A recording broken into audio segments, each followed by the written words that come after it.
You're listening to the Jōrni Podcast. Could real confidence be something we build rather than wait for? Stay tuned for today's episode. Hi, I'm Petra Brunbauer, and with decades of experience with sadness, pain, anxiety, and stress, I finally figured out how to leave all that behind. And this podcast shows you how to break free permanently so you can reclaim your sanity and find the self-esteem and energy to go after the life you desire. With real talk about mental health, holistic healing, and the tough journey of coming out the other end. This is the Jōrni Podcast. Welcome to today's episode. We can try career after career and still feel like something is missing. Accomplishing things and checking boxes does not always fill the void, and sometimes the connection between what happened years ago and why we struggle now isn't always very obvious. Simone Knego is an international speaker, award-winning author, and empowerment coach who helps women overcome self-doubt and lead purpose-driven lives. As the best-selling author of The Extraordinary UnOrdinary You and co-host of the globally ranked podcast, Her Unshakeable Confidence, she shares stories and strategies that inspire growth, resilience, and authenticity. Through her signature Real method, Simone offers a practical framework for building lasting confidence from the inside out. Featured on ABC, NBC, and CBS, and in publications including Entrepreneur and Yahoo News, she also champions her kitchen table leadership philosophy, reminding audiences that real leadership is modeled through everyday choices. At home, she's the heart of a lively household with her husband of 32 years, 6 children, and 3 dogs. Her upcoming book, Real Confidence, a simple guide to go from unsure to unshakable, debuts in February and provides women with the tools to cultivate authentic confidence in every area of life. Let's meet Simone Knego.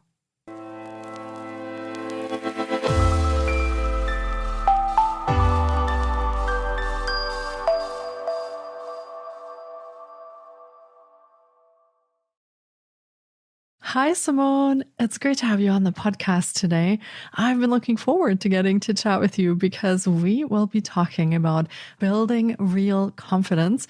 I'm very curious as to what you have to say for that. So welcome to the podcast. Thank you. I'm excited to be here. Yeah, me too. I feel like confidence can take us in so many directions. I'm very curious. And for starters, would you like to share a little bit maybe about your own story or your own journey, pieces that connect to today and what you do today, and maybe let our listeners know what it is that you do today as well? Absolutely. I am someone that struggled with self-doubt for the majority of my life. And from the time I was in high school, I had a difficult situation in high school, and that just kind of brought me down that path. And I didn't talk about it. I really stuffed it down. And it was really hard because I didn't realize why I was struggling so much. And I think that's true probably for a lot of us. I went to school for accounting. I have a bachelor's and master's in accounting. I became a CPA and realized that that is not what I wanted to do with my life. I changed my mind many times and went back to school to be a teacher. I flipped houses. I worked in medical sales. I mean, I really did a lot of different things. And then about 10 years ago, I was doing some volunteer work and I was asked to share my story. And the way my mindset was at the time, I was like, what story? I don't have a story. I have 6 kids. I've done a lot of cool things in my life, but I didn't think I had a story. And that was the beginning of what I do now. Like, I realized on that stage how much you can change people's minds, how much you can help other people by the stories that you're willing to share, the vulnerability. And so now I am a keynote speaker. I've written 2 books. I have a podcast with my 22-year-old daughter. And I'm doing exactly what I want to be doing. I absolutely love it. Wow. Thank you for sharing that. And you know what lights me up is actually hearing and feeling into what you are passionate about. And the fact that you're aligning that in your life now, that's actually not an easy thing. And many people don't get to do that sometimes all their lives. And that's also part of their struggles. They do a lot of things that they don't love or they're not aligned with. So I'm very excited to hear that you're finding things that you're passionate about. And in turn, also bring that into other people's lives to help them. So let us know, Simone, what do you help people with when you work with them? Where do you usually connect with them at what point, and what do you support them in? Yeah, so I think the biggest thing is really helping, and I would say more women than men, but build confidence from the inside out. I think so often we look at other people and think, oh, they're so confident and I'm just not. Or confidence is made for other people, or, oh, they're born with it. But none of that is true. I mean, confidence is a skill like any other skill that you need to build. It is constant work. It isn't like, imagine you want to get in shape. Do you go to the gym one time and all of a sudden you're like completely buff? No, like you have to work at it.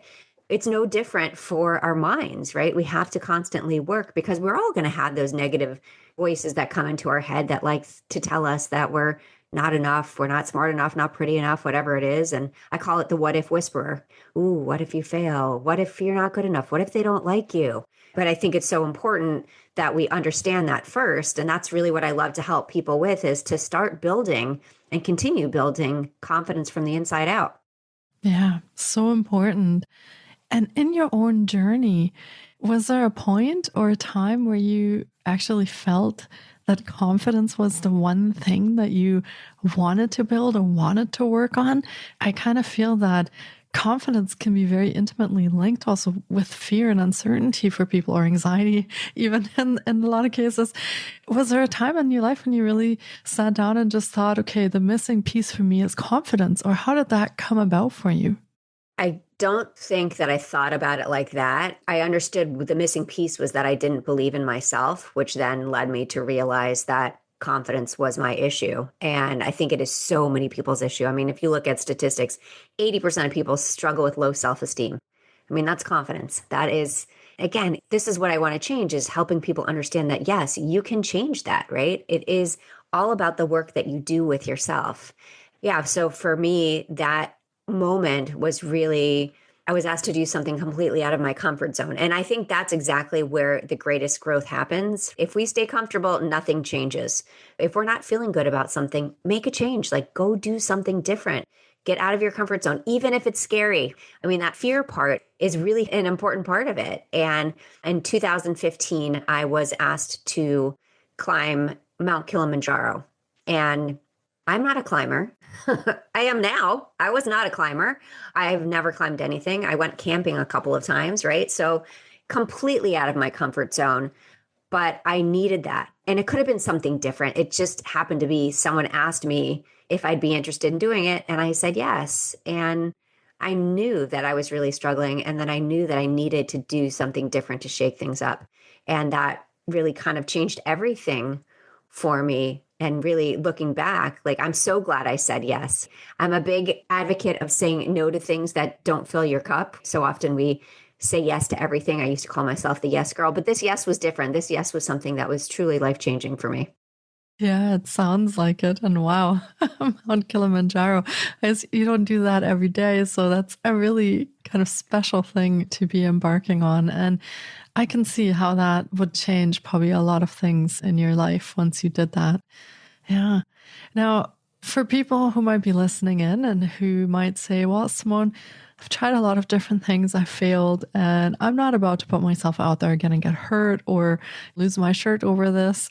How can we help listeners maybe see this in a different perspective or take that first step when they've had maybe experiences where things have not really turned out to bolster their confidence? How do you usually start working with people? I've created what I call the REAL method, and that is really how I work with people to move forward. And the first step is REAL is obviously an acronym, and the 4 parts are respect yourself, embrace your failures, ask yourself what you want, and live without limits. And the place that I start with every person is with self-respect. When we were younger, I remember being taught to respect my elders, my peers, but never once do I remember being taught that the most important person to respect is myself. So for a lot of people, that is a missing piece right there. We do everything for everybody else and we come last. And we have to be right in the mix. We can't be always last the way we treat ourselves, the way we talk to ourselves. It's setting boundaries. It's making your voice heard, even when it's scary. It's saying no to things that you don't need to be doing. I mean, the word no is a full sentence, and it gives you the opportunity to say yes to more things that will make you happier. The second piece is embrace your failures. So this is really going to what you were talking about. Society has taught us that if we fail at something, we're a failure. And that is not true. When you fail at something, you are learning. Hard stop. Like, that's it. So yes, we can feel bad about it for a bit, but we have to be able to move forward. I give an example of my daughter, which this wasn't a failure, but we've used this now moving forward anytime we fail at something. So she was diagnosed with Crohn's when she was 16 years old. And she was the girl who wanted to eat around the world, right? That was her whole thing, was food everywhere. Okay, she still does that. But when she was diagnosed, like, it was pretty much a shock to us. Like, she had lost some weight. She really had been complaining about a stomach ache, but we didn't think that it was going to be as severe as it was. And when she woke up after her procedure and we talked all about it, I was like, well, here's the deal. You got to be angry. You got to cry it out. You can scream whatever you need to do. But then I need you to pick a day and say, today I'm moving forward. Because if you don't move forward, you can be stuck in that anger, in that sadness forever. And now we use that same system with, okay, I just failed my test. Okay, really? It's in the past. What can we do different next time? Instead of, oh my gosh, I'm never trying that again. So I think that mindset shift right there is so important for people when they say, oh, I've tried things before. Really, what have you tried? Have you tried it from this perspective? Do you look at a failure as the end of the road, or do you look at it as a learning experience? Because our thoughts become our reality. So the more we believe the negative things, that's how we're going to feel. That's how we're going to act. And it's so important that we flip the switch on that. Yeah, I love that example that you're giving because it sounds really simple. And yet that perspective change is probably one of the most difficult things for people to try in their own lives to get behind, because it's just not something that we do. We're usually in a habit of looking at something in a certain way, or even been shaped by our families or friends in certain ways. I find that very interesting that we can actually take the time to maybe become a bit more aware and then be able to look at it a little bit differently. Now, you touched on something important, and that is the feelings that come up when we do have a failure or a setback. And a lot of those feelings could be, I want to say, considered negative, maybe in a sense that there might be anger or frustration, even some shame or guilt for feeling like that was our fault that happened. How can people process these kind of emotions? Do you work with them on that as well? Because I feel a part of that perspective shift would also be being able to release or process these feelings somehow that come up. How do you work with that? Yeah, I mean, you have to release those feelings. I'll give you an example of my own situation. I don't know, maybe 15 years ago, we owned some houses. We were buying and selling. We got caught up in the market and the market tanked. And the banks took back the houses, ruined our credit. And it was a really hard thing. I mean, my husband, he is a physician, and we went to get a car. We couldn't get a loan for a car because I ruined our credit. And I was so angry at myself. I was embarrassed, like all of the things. And he never once, he was like, okay, it's going to change. I mean, in 7 years, it will be back to normal. So it's really looking at that perspective and saying to myself that I'm not a failure. Like, okay, I made a mistake. Okay, what can I do differently next time? But I had to kind of go through that self-pity stage for a little bit because I wanted to acknowledge what I was feeling. And I think a lot of times what we do is we skip that. We fail and we just say, we're never doing it again. And you just hold those emotions inside instead of saying, I need to deal with these right now so that it's over with. It's now in the past. And that's what I say all the time. Like, it's already done. You can't change the outcome of that, but you can change the outcome of what happens in the future. So what did you learn with it? Feel all the feels, feel all the emotions, be angry, let it out, and then say, okay, tomorrow I'm doing something different. Yeah, so important to actually acknowledge and live a little bit with what's coming up for you, not completely sink into it and disappear in it, but to definitely come through that actually feeling those things. And an interesting thing that you also mentioned was that, so in the first letter of your framework, you mentioned maybe setting some boundaries and things like that, saying no to things. And I think the last letter of your framework says live without limits, right? What's the difference for our listeners, the difference between boundaries and limits? Because I always hear people saying, well, I don't want to set boundaries because I limit myself to the things that I can do. So how do you look at that? Yeah. So, I mean, when I talk about setting boundaries, it's boundaries with other people, really. I mean, and it's a boundary with yourself saying that I am not going to take on someone else's work. I mean, you see it all the time in an office setting where someone just comes and dumps stuff on someone else's desk because they know that they'll do it. And the answer is no, that's not your job. It's building yourself up to the point where you say that I'm not accepting that. And you can say things in a really nice way and not feel guilty about it, right? There's a way to say, thank you so much for thinking about me for this opportunity, but my plate is full and I'm not taking on anything else right now. But again, thank you for thinking of me. No guilt, not doing it. Goodbye. But we have to be able to use our words because words are the most important thing we have. Now, when we talk about living without limits, we limit ourselves from the second we wake up until the minute we go to bed. And that's how we talk about ourselves and how we talk to ourselves. So we tell ourselves that we're not smart enough, we're not strong enough, we're not pretty enough, we're not rich enough, whatever the enough is. There's so many ways we limit ourselves. The way I used to limit myself was when I would describe myself, and for a period of time I was a stay-at-home mom, I would say, oh, I'm just a stay-at-home mom. I'm just Rob's wife. I'm just a volunteer, justifying my existence. Like that wasn't enough. And it absolutely is enough. We need to be proud of who we are. So instead of saying, I am. Like, I am a stay-at-home mom. I'm not anymore, but I am a stay-at-home mom. Like, those things are important. Why are we embarrassed about who we are? We so often worry about what everybody else is thinking of us. They're not thinking about us. They're really not. When you look at it at the end of the day, and those people that are, they're not your people. But we go out in the world, we're like, oh my gosh, they're going to judge us. No, they're not. They're not thinking about you. They have as much stuff going on in their life as you do. It's not part of the equation. And so we need to tell ourselves that. But in terms of how we talk to ourselves, right? Positive affirmations are so important. I'm not saying toxic positivity, but talk to yourself like you would your best friend. You wouldn't say nasty things to your best friend, but you would say them to yourself. And you need to be your own best friend because you're living with yourself for the rest of your life. So why do you want to wake up in the morning and say, oh gosh, you look horrible today, right? I mean, when you really think about it, it kind of seems ridiculous, but that's what we do. Yeah. And very often, I almost want to say subconsciously, we don't even think about a lot of the things that are running in the back of our minds, how we berate ourselves and are really hard on ourselves.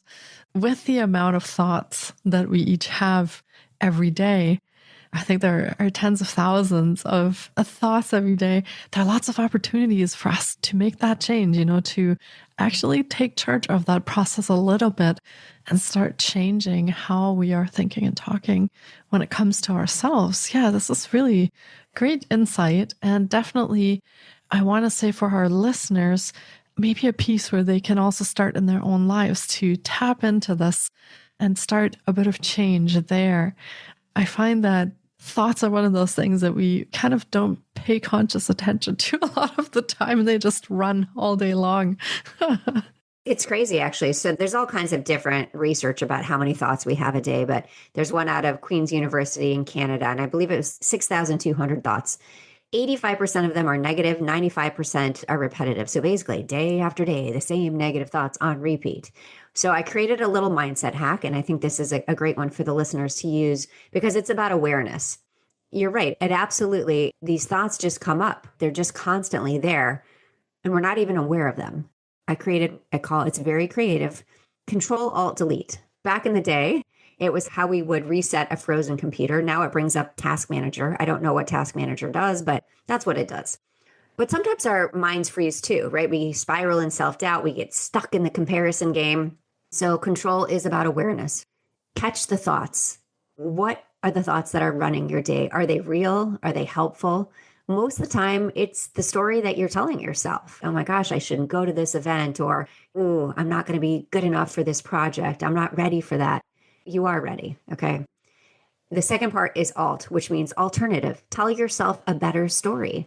Instead of telling yourself that you can't do something, yes, you can. Instead of telling yourself that, what if I fail? How about when I succeed? Again, your thoughts become your reality. And finally, delete the habits and beliefs that don't serve you. Delete the apologies. Delete the belief that you're not enough because you are. Delete the idea that you need to wait until you feel ready. I love to say that waiting until you feel ready is like waiting for IKEA instructions to actually make sense. It is not going to happen. So you need to do it now. You don't need the manual. Do it now. That helps me every day. I mean, doesn't matter how long I've worked on building confidence. I'll still have thoughts that come in. Ooh, I don't know. They didn't respond to this. What are they thinking? And again, I have to remind myself, they're not thinking about me. Like they have 15 things on their plate. They'll eventually respond. And that has really helped me move forward. Yeah, that makes a lot of sense. That kind of occupation with ourselves as the center of the universe, I always find that so interesting. When you do talk to other people, most of the time, all of those things that we were thinking they were thinking is never even true. And as you said, they have other things to do than worry about what we are doing. I think for the most case, we can safely let that go and focus back on ourselves and the changes that we want to make with our own universe and our own world. So that's a really important thing to keep in mind as well. Now, I'm curious, when you actually start building confidence, and I'm guessing this is a bit of a process, as you said, it doesn't happen instantaneously, but as we're moving along and building up confidence, what are some of the things that you notice in your own life that changed for you? And what are you noticing when you work with clients? What kind of things change when people actually build more confidence and they're starting to look at things differently? Yeah, they're definitely willing to use your voice more, speaking up in meetings, not being afraid that someone's going to not like your idea. I mean, you tell yourself, ooh, what if they don't like it? And the answer should be, this is going to bring on big change for us. That mindset shift there as well. I think that for so many people, they're willing to try new things. They're willing to put themselves out there in a different way when they feel confident. I know I've worked with a lot of women who didn't like to go to any events because they didn't feel comfortable in their skin.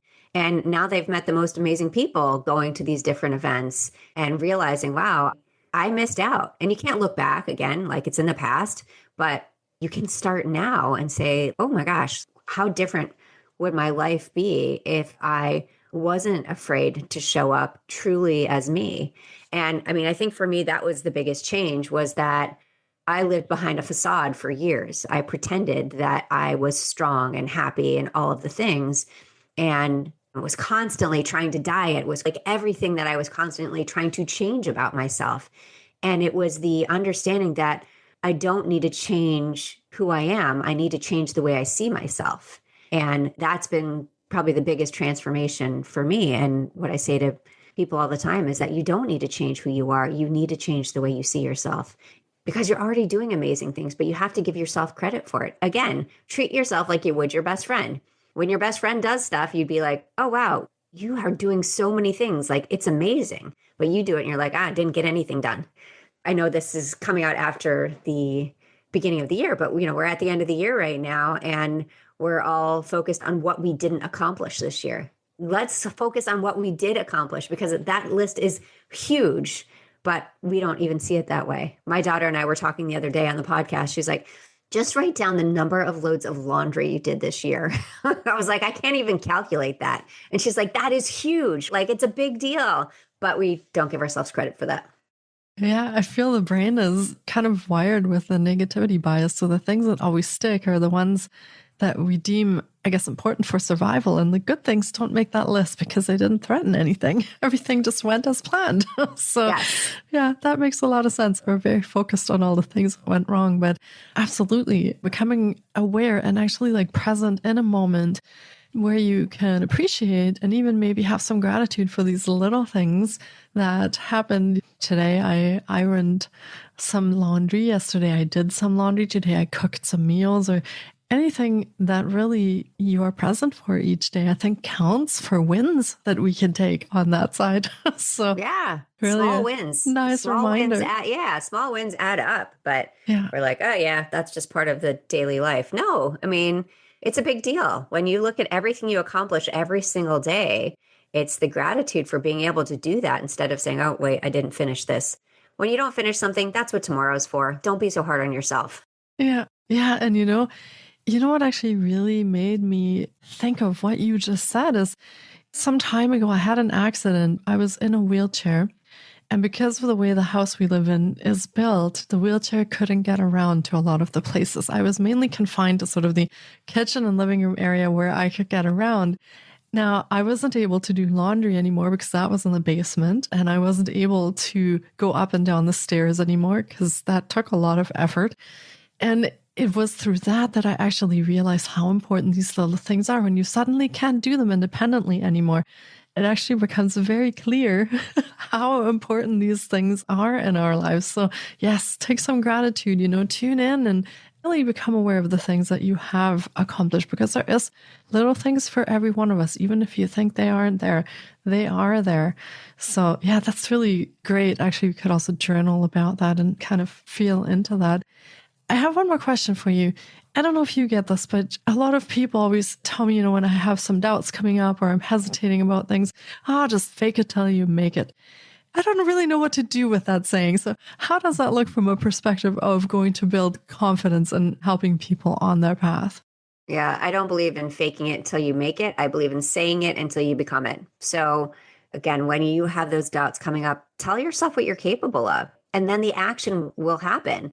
I mean, you have to take action. Oh my gosh, this is so scary. Okay, do it anyways. Do it scared. But it isn't faking it. You're learning as you're going. So that's why I really believe in saying, say it until you become it. The way we talk to ourselves matters so much. And if you start making that change tomorrow morning, when you wake up, you look in the mirror, tell yourself something that you're capable of. Tell yourself, whether it's I am statements like, I'm going to kill it in the meeting today. Whatever you're doing, I have certain statements that I use, but tell yourself that. You don't need to tell yourself, well, I'm going to suck today. I mean, really, do we want to live our lives that way? No, we don't. Again, your thoughts become your reality, and it starts with how you talk to yourself. Talk to yourself like you would your best friend. Yeah, absolutely. And now you also wrote a book about all of this. So tell us a little bit more about that. What can our listeners expect from your book, and what will they take away? I actually have written 2 books. My first book is called The Extraordinary UnOrdinary You. That one is all about realizing what you're capable of and recognizing that the little things matter. That book came out in 2020. And then my new book is called Real Confidence, a simple guide to go from unsure to unshakable. That comes out February 17th, 2026. And that is all about the application of my real method. So stories, frameworks, exercises to really help you start building confidence from the inside out. Wonderful. And we, of course, will be linking to your book in the show notes as well. And what kind of programs, services, or any other resources do you have available for listeners who might be curious now? They may want to work with you, or they may want to know more. I do feel that sort of the self-esteem piece that you mentioned in the beginning, it is a huge part of so many people's lives. And this could be a really interesting thing for them to want to work on. So how can they get in touch with you? Best way to find me is my website, SimoneKnego.com, which is SimoneKnego. And yes, I do one-on-one coaching. I'm actually starting a group coaching program after the first of the year. And I'm a keynote speaker. And then our podcast is called Her Unshakeable Confidence. That's a great way to jump in. And you can find me on social at Simone Knego. I also have speaker Simone Knego. I'm the only Simone Knego in the world at this point. So if you search for me, you will find me. And one thing I'd love to offer your listeners is a free copy of the audiobook from my first book. You can get that at extraordinary.simonekinego.com/book. You just download it and listen away. And yes, it's in my voice. Amazing. I always love that when authors actually record the audiobooks. I feel like it comes across in a different way since you were the person that wrote the book. So amazing. And we'll be linking to those resources in the show notes, as I said. And of course, if you want to work with Simone one-on-one to actually find out, some of those things that might be going on in your life, if you're having trouble setting boundaries, if you're feeling low self-esteem, or even if you're feeling that there are some patterns that keep coming up that kind of prevent you from going forward. A lot of those things are some of those limiting beliefs that we place on ourselves or that we've picked up somewhere along the way, very often subconsciously. So working on those and building that confidence and then moving forward, I feel like can really be a life-changing experience for a lot of people. It was for me. So I feel this is a really good place to start if you're having those challenges in your life. And Simone, I just want to thank you for being here today and sharing this with us. I feel this framework could be really, really helpful for our listeners and for everyone who wants to work on that. And thank you also for sharing those amazing resources that you have available. Absolutely. Thank you so much for having me here. Yeah, it was my pleasure. And thank you everyone for tuning in today. Take care of yourselves and be well. Thank you so much for taking time out of your day to listen in. If you enjoy the Jōrni Podcast, please support us by subscribing, sharing on social media, and leaving us a review. We appreciate you. And you can find more of The Jōrni on Facebook, Instagram, TikTok, and our website, thejorni.com. Sending you love and courage, and see you next time.